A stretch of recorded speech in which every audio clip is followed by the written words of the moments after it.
My name is Maitland Schnaars. I play 5 characters in total. It's kind of like what I call 3 main characters, which is Narkle, Narkle, and Nung, and 2 government, one's a police officer and the other one's like a faceless government worker. Okay. First main character I play is Narkle. He's the father of Geoff Narkle, the main character. The next character plays Narkle. He's Geoff's cousin, and he looks after him in the mission. Narkle's mid-40s. Narkle is a 12-year-old boy. And then, kind of like the other sort of main characters, Norm. He starts off as a parky. He's a bit of a parky guy.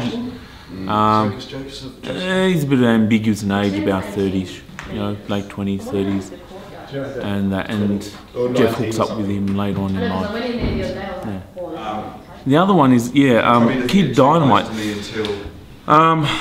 He doesn't actually have a lot to say throughout the play, but there's a number of fight scenes between Kid Dynamite and Barker Bulldog, Geoff Narkle, and they intersperse scenes in various periods in Geoff's life. It's a very physical role. We've got one of the best fight choreographers going around to choreograph fighting, because it's, to make them look good, they need to be, it's like a dance. You need to work them up, because they can be dangerous.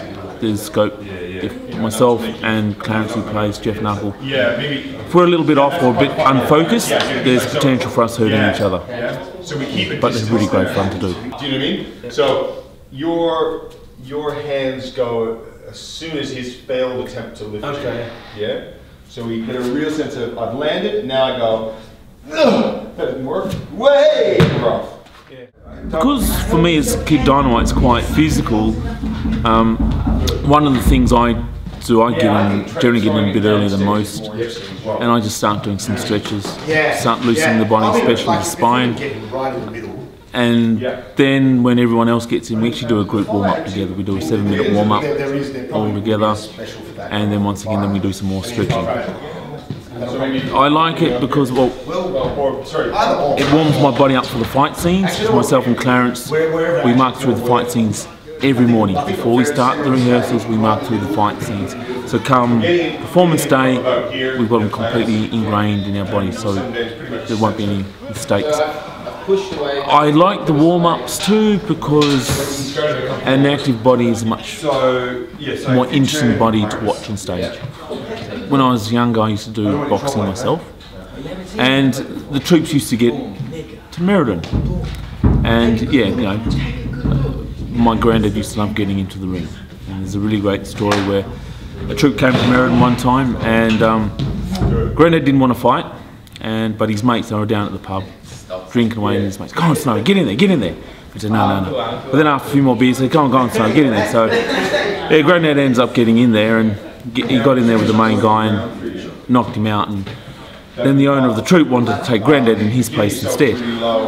But granddad had too much family to look after. It's an important play in the fact that it touches on the stolen generation and the repercussions that had, and how it took years and years, and some people, for people to get over, and some people still haven't gotten over it.